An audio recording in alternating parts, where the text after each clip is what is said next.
고대 백제인 약 700여 년의 시공을 초월하여 명나라 건국 초기 중원의 진정한 악을 물리치고 영웅으로 다시 태어나는 대서사시 영웅불사 공전절 후 경천동지 영웅불사 지체는 이제 시작합니다.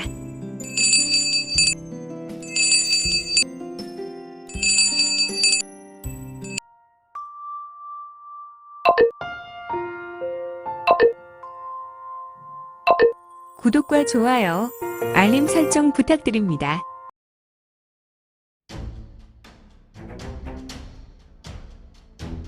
지난 시간에 마교 소장교 제왕마성 최중도는 72 폭광성 중 하나였다.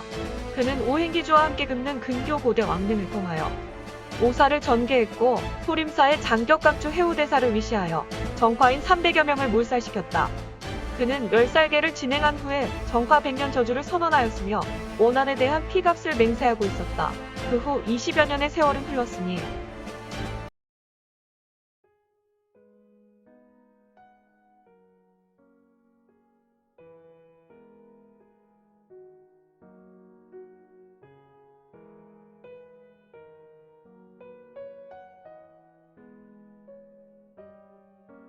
제17장 중원가상 이문양 38화 사천의 명문 당문 출신인 당형은 호구코리를 보며 미소를 짓고 말하고 있었는데 당이 이모님 진영입니다. 저는 당문의 당진형입니다. 이모님이 삼강호리 중에 한 사람이고 이번 무림맹주시 사건에 연루된 삼가호리 중에 한 사람이라는 것을 알고 있습니다. 아니 아주머니 괜찮으세요? 네 아닙니다. 하도 수영을 거칠게 해서 조금 힘이 없어서 그렇습니다. 누구 육포 가진 것 없소. 이모님 당황하지 마세요. 이모님은 저를 잘 모를지 모르겠습니다.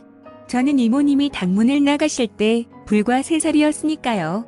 현재 당문은 이모님에게 해를 가할 분들은 모두 뒤방늙은 분들이 되셨습니다.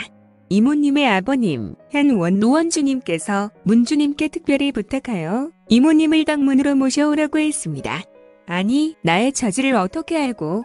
지금은 설명할 시간이 없습니다. 일단 제가 일행과 함께 정주로 모실 것이니까 지금은 제가 하자는 대로 하시고 따로 정주에서 일행을 보내고 이모님을 정주로 모시겠습니다. 그래, 알겠다. 공동팔성현이라는 자는 조금 큰 소리로 말한다. 이런 썩을 도서와 거지와 스님들과 다니느라 제게 육포가 없네. 아껴둔 것을 내어주는 수밖에 여기 있습니다. 이것을 드시고 힘을 내세요, 아주머니. 아유 고마워요. 성현아 이럴 것이 아니다. 우리는 물론 삼강호리를 쫓고 있지만 어려움에 닥친 여인을 도와주는 것이 지금은 우선이니까. 우선은 이분을 정주 시내까지 모셔야 할 것 같구나. 우리도 그곳에서 원기를 회복하고 삼강호리를 쫓도록 해야겠다. 그것은 당도께서 말씀하시는 것이 맞습니다. 우리 모당문 아들도 조금 지쳤습니다. 원기를 회복해야 다시 범인들을 쫓을 수 있겠지요. 그런데 당형, 우리가 이미 지나온 음막에서 결정적인 단서를 얻을 수 있을 것이란 이야기를 하였지 않소? 그런데 어찌 2시즌 동안 최고의 경공을 펼쳐도 범인들을 만날 수 없었던 것인지. 네, 도연스님, 천리향이 빗길을 흩어져 버렸기 때문입니다. 하지만 천리향이 정주를 향하고 있습니다. 우리는 반드시 정주에서 범인들과 조우할 것입니다. 그렇군요. 그렇다면 이렇게 시간을 낭비하는 것이 아니라 어차피 이 아주머니도 정주로 가고자 했으니까 이 아주머니를 데리고 속히 움직여야 할 것 같군. 이봐 성현아, 내가 아주머니에게 호의를 베풀었으니 마무리를 지어야겠다. 아주머니를 얻고 움직이자. 아니 당형님, 저는 여기 있는 젊은 스님들이 없겠니? 냄새나는 거지분들이 없겠니? 아니면 도사님들이야 볼까? 형님도 있잖아요. 나는 추적술에만 신경을 써야 하는 상황이니까 남은 내가 해야 할 것이다. 와, 무림맹에서 탈퇴를 할 수도 없고 사문에 장모님께서 무림맹에서 성공해야 한다고 했으니 복귀하면 소속을 바꿔야 해. 역시 7원의 하나인 백호찬 중원 소속 폭풍당은 매일 꾸준 일만 하고 대우가 영 아니야.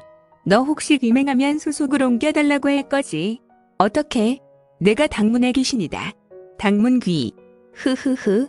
내가 이 형만큼은 반드시 벗어나야겠구나. 어서 와봐라. 아주머님 기다리시다가 돌아가시겠다. 이런 젠장, 업히세요. 네? 업히세요. 아주머니를 두고 간다면 이분들이 나를 잡아먹으실 것이란 말입니다. 어서 업히세요. 정주까지 아주 안전하게 모시겠습니다. 이러지 않아도 되는데. 아주머님, 제가 나중에 혹시 정주에 들리게 되면요. 그때 밥 한번 해주세요. 참, 알겠습니다. 호고코리당희는 공동파 의문화 성현이라는 자에게 엎였고 이재물인맹의 일행은 별이 쏟아지는 이름 모를 숲속 공터 고목이 쓰러진 자리에서 경공을 모두 전개하고 밤하늘을 날아올랐다. 그들은 정파의 고수들이라 모두 바람과 함께 사라져버렸으니 한편 이거는 허허 내각의 구멍으로 들어올 줄이야. 이 무지막지한 천하도방의 건물이 꼭 장원이 아니라 천하도성의 성벽과 같네. 무슨 놈의 혼자서 오니 장원의 규모를 넘어서 성과 같이 생겼냐? 담벼락이 25장쯤 되어 보이고 곳곳에 무사들이 도끼 눈을 뜨고 지키고 있으니 젠장 이거는 동구와 상구를 통하여 천하도방에 대해 많은 정보를 알게 되었다.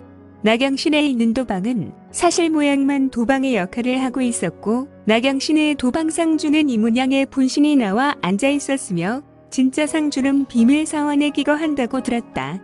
그곳은 낙양동 북쪽 외곽에 있는 은둔서원으로 그 규모가 대단하여 마교의 중원 중추거점이라는 것이다. 이곳은 소장교가 자주 오간다는 이야기를 이들에게 들었고 동구와 상구도 이곳에 10번 미만 방문하였다는 이야기였다. 하지만 상구의 별명처럼 상구는 이곳 성벽과 같은 곳에도 개구멍이 있다는 것을 이건에게 말해주었고 대략 서원 의기관들도 알려주었다. 상구와 동구는 이건과 함께 오래고 있지만 이건은 아직 상구와 동구가 공포살인각에서 장로 역할을 하며 자신에게 정보를 주기 희망했다. 그래서 이건은 홀로 이곳에 왔으며 다만 이건은 이문양의 정체를 알고 싶어 했고 오직 최중도만 상대하려 하였다. 그럼 어디로 갈까? 아직 축시이기 때문에 대부분 사람은 잠을 잘 것이고 이거나 혼돈 신화 내공능을 이용하자.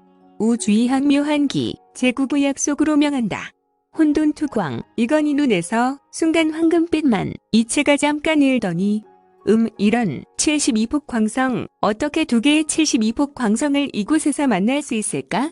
하나는 지하에서 하나는 서원 깊숙한 곳에 수수습 이건의 신형이 순간 흐릿해지더니 있던 숲풀 자리에서 사라졌다. 이거는 마음이 급해졌다. 그는 두 개의 72폭 광성 기온을 확인하고 싶어졌고 그는 망설이지 않고 순간 재빠르게 움직이고 있었으니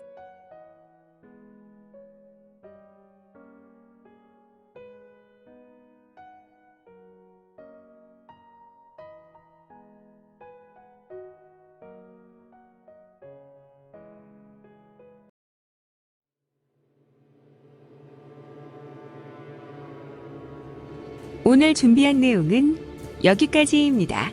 아쉽지만 다음 시간에 다시 만나 뵙겠습니다. 오늘도 대박 나시고 최고로 멋진 하루 되세요.